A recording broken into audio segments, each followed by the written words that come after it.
Hey, welcome back to another video of AI Basics. In this video, we are going to learn how to add Grammarly extension in Chrome. First of all, open up your Chrome browser.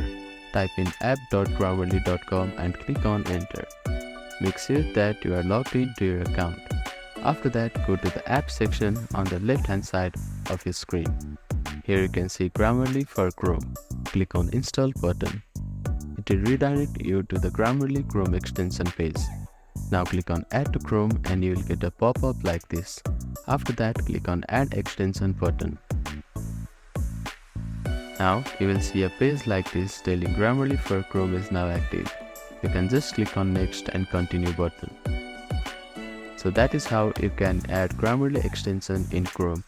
Thank you for watching this video. Please do not forget to like, share and subscribe to our channel and comment down if you have any queries.